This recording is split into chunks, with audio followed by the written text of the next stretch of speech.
Perkenalkan, nama saya Sheila dari kelas MJ301. Kali ini saya akan mempresentasikan materi mengenai Sigalopada Sutta dan implementasi etika Buddhis dalam dunia kerja untuk memenuhi tugas UAS. Oh, bukan tugas, tapi untuk memenuhi UAS dengan NIM 230201010241.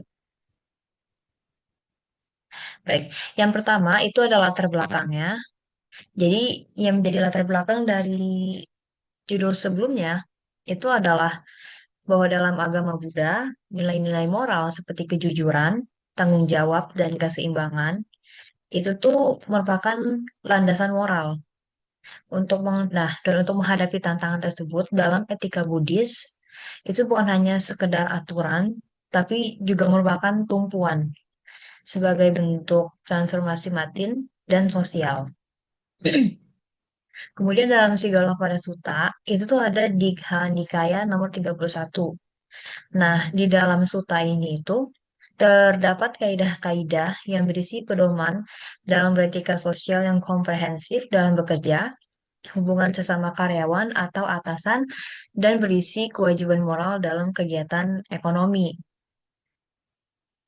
Jadi judulnya itu tuh em, berdasarkan sutta ini ya, Sigalopada Sutta.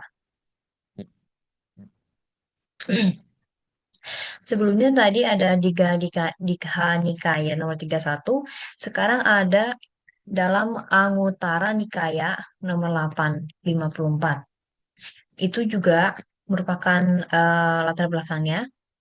Dan di sini di sutta ini itu kembali ditegaskan mengenai kepentingan moralitas, kebijaksanaan, dan keseimbangan hidup sebagai pondasi produktivitas ekonomi. Juga ada dari Claiborne.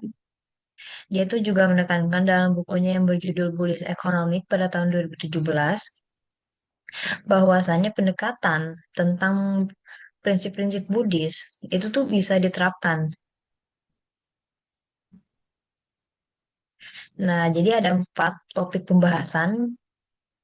Yang pertama, bagaimana ajaran Buddha dalam etika kerja. Kemudian, prinsip moral dari Sigalapada Sutta, serta menjelaskan hubungan nilai-nilai Buddhis dengan konsep Claiborne dan menunjukkan relevansinya dengan lingkungan atau praktiknya. Nah, konsep dasar etika. Jadi dalam Buddhis itu tadi yang udah dijelasin dalam latar belakangnya, em, landasan moralnya itu tuh bisa diterapkan di kehidupan sehari-hari.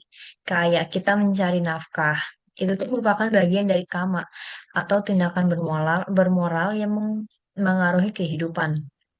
Terus juga ada jalan mulia berunsur 8. Ini mendorong sikap positif dan praktik ucapan, tindakan, dan karma yang benar berdasarkan kebijaksanaan dan kasih sayang.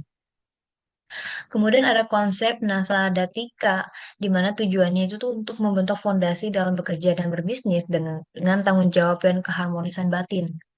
Nah, kemudian kalau dikaitkan dengan hal-hal profesional, konsep ini menekankan mengenai integritas, jujur, dan tanggung jawab. Nah, dan juga ini tuh nggak memandang jabatan atau posisi ya, jadi dia itu tetap transparan. Kemudian yang kedua ada prinsip ekonomi dalam Sigalopada Sutta. Jadi intinya dalam em, sutta ini kuncinya itu adalah ekonomi Buddhis itu merupakan kesederhanaan, ekologi, dan tanpa kekerasan. Serta tujuannya, singkat aja jadinya, kehidupan Buddhis dari sudut pandang ekonomi yaitu memperoleh kesejahteraan yang maksimal tanpa merugikan makhluk lain.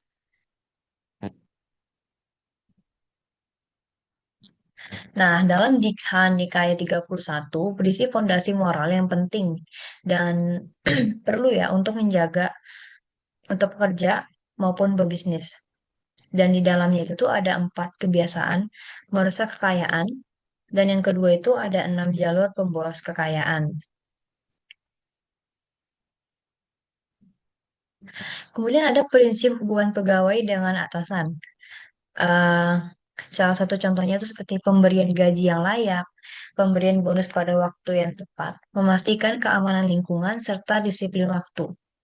Jadi prinsip hubungan ini tuh dia ada dalam Dikha Nikaya ya. Nah, kemudian ada prinsip produktivitas dalam Utana Sutta. Dikutip dari konteks usaha, ada 4 prinsip produktivitas dalam membawa keberhasilan seseorang di kehidupan ekonominya. Di sini itu cuman di sini ada Utana, bersemangat dan rajin. Kemudian ada Araka, menjaga dan mengelola kekayaan. Kemudian ada Samajivikat atau hidup seimbang, serta Kalyanamita atau lingkungan dan teman baik. Nah, keempat prinsip di atas yang tadi itu tuh menerangkan pelaku ekonomi untuk mencapai keberhasilan melalui usaha, pengelolaan, dan keseimbangan hidup. Di sini kan udah contohnya ya, kayak kalian Anita atau lingkungan dan teman baik. Jadi kita harus punya teman yang baik, kita harus berlaku baik terhadap orang lain. Nah, gitu. Kemudian ada prinsip ekonomi Buddhis menurut Claiborne. Jadi dalam bukunya yang berjudul Buddhist Economic, An Intelligent Approach to the Dismal Science, buku karya Claiborne ini menawarkan model ekonomi modern yang selaras dengan ajaran Buddha.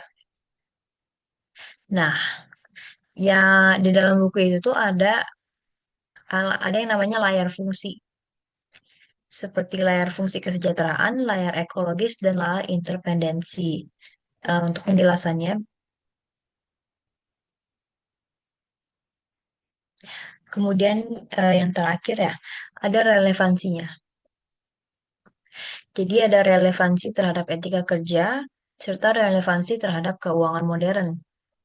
Nah, prinsip budgeting, investing, dan saving itu dalam ajaran Buddha, em, Claiborne itu juga dibahas. Kemudian yang tadi etika kerja ya, disiplin, tanggung jawab, jujur, dan bekerja keras. Itu selaras dengan contohnya work-life balance.